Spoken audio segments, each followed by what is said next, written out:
para dito sa etong part na to. Okay? So, ayan yung ginagawa natin. Next, ang gagawin natin is pipili tayo ng font. Again, importante na dalawang font yung gagamitin nyo. One for header and one for subtext. So, balitan ko lang to ng my portfolio. Next is pipili ako ng dalawang text. Oops. Okay. So, ito. Ang gusto kong font is TextGuire. Alam niyo naman yan. Favorite ko yan. Then, lalakyan lang natin siya. Okay, ayan. And then, next naman dito is to duplicate lang natin siya. So, ano yung nakalagay?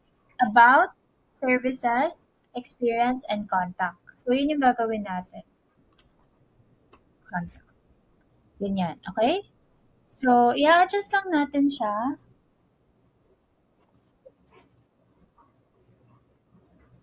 Ganyan. Oops. Okay? And then next, ang gagawin natin is i-align natin siya. So, paano ba mag-align?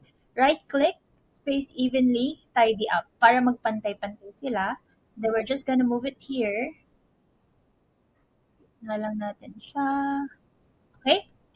And there you have it. You have your navigation bar. Later, gagawin natin siyang clickable. Next is, of course, your header dito sa part na to. So, same thing. Duplicate ko na lang to. And then, I'm just gonna copy this. Paste it there.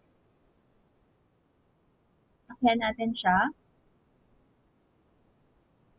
Nakita nyo masyadong malaki yung space na pagitan dito. So, litan lang natin. Ganyan. Okay. And then, right-click, align to page, center, para nakagitna siya. Next is, of course, we need to provide our subtext here. Papalitan na natin to ng Montserrat. Ako, favorite ko yung Montserrat. So, next is, I'm just going to paste it here. Again, guys, ito yung binigay ni Gemini. Okay? Kinaka-copy-paste lang natin. So, ika-copy ko lang dito. Then, liliitan ko siya. Then, center. Then, align to page.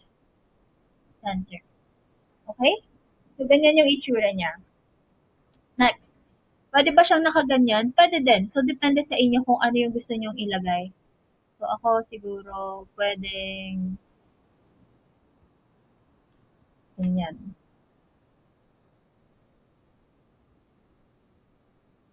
Okay? Align to page, center. Align to page, center. Okay? Next is igigitna natin siya.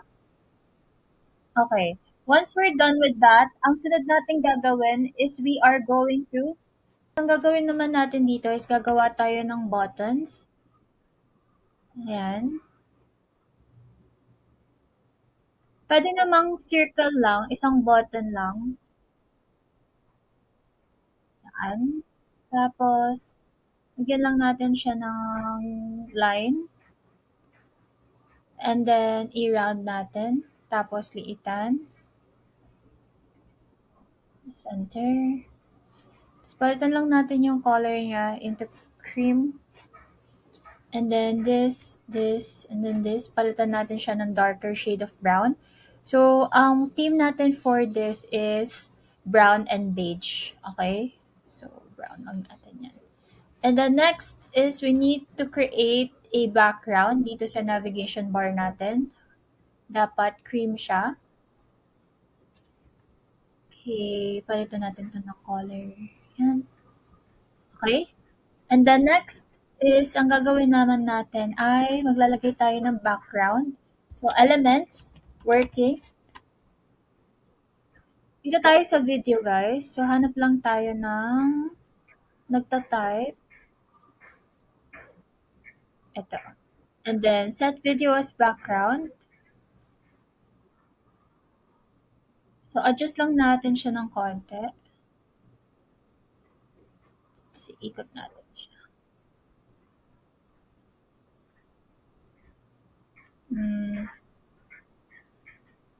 Okay.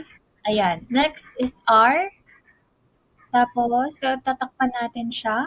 R is a shortcut for square. Okay. Tapos tatakpan lang natin siya. And then, position, move it to back. And then, bawasan natin yung opacity. Next is itong palitan na lang pala natin siya ng white. Readable ba?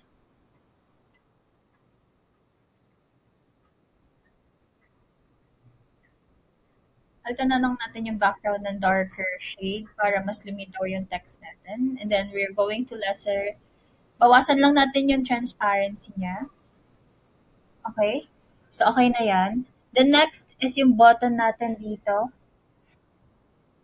Lagyan lang natin siya ng text. Palitan natin to ng color brown.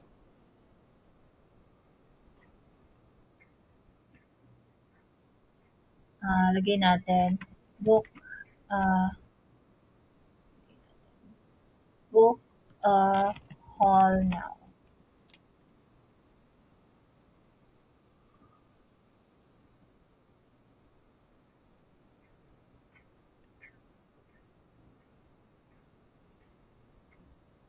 Okay?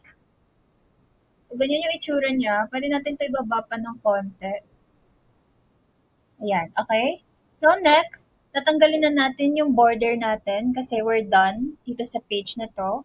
And then, we're just going to lock this and this. Okay? So, check na natin siya kung align ba siya dyan sa gitna. Okay? Okay naman. And then, check natin siya sa preview. Okay? Every time na gumagawa kayo ng page, make sure na chine-check nyo yung preview niya. Okay? Then next is to check natin dito kung ano yung itsura niya. So, ganyan yung itsura niya. Ngayon, nakalagay dito resize on mobile. So, ang gagawin natin is alisin natin yung pagkakalock nito. Then preview. Okay. So, next is ito, nakalock ba to? Check natin siya sa preview. So, ganyan yung itsura niya sa phone. Okay? So, nakita natin na medyo umayos na siya. Okay? So, next. Okay na tong part na to. Ang sunod naman natin na gagawin dito is nakita nyo naman na mukha na ba silang kapareha nitong binigay ng AI sa atin? Kita nyo naman na kamukha na siya ng AI kamukha na siya ng ginawa ni AI pero mas pinaganda natin. Okay? Ganun yun, guys. Next is, of course, we're going to make this part. Nandito na tayo sa part na to. Gagawa tayo ng frame. Kasama yung text dito sa kabila. And then, we're going to make it mobile optimized pa din. Okay? Next is, dito na tayo sa next page. Search nyo lang dito sa element, frame, and then use the square frame. And then, ang gagawin natin is, gagawa tayo ng line dito, ay ng square dito. Okay, ganyan. Then next is ito, ilalagay natin to dito sa pinakaunahan. So, position to front. And then, lalagyan lang natin siya ng konting shadow dito. Ganyan. And then, papalitan natin to ng color, brown. Pero, babawasan natin yung opacity niya. Para magmukha lang siyang 3D. Ganyan. Okay? Up next is we're going to put our photo. So, dito na lang ako kukuha yung photo ko dito. So, upload lang natin yung photo. And then next is gagawan natin yung text na nandito. Okay? Itong text na to. Copy ko lang to. Paste ko dito. Palitan ko siya ng color brown. And then ito, copy ko lang din siya. Then ibababa ko siya dito. Change to color brown. Next, we're going to copy-paste this. Okay? So, copy ko lang to.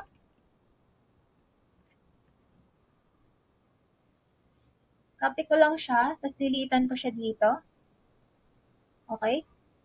Pwede ko pa siyang lakyan ng konti, actually. Ayan. Then, next is ito naman. Ito naman yung liliitan natin kasi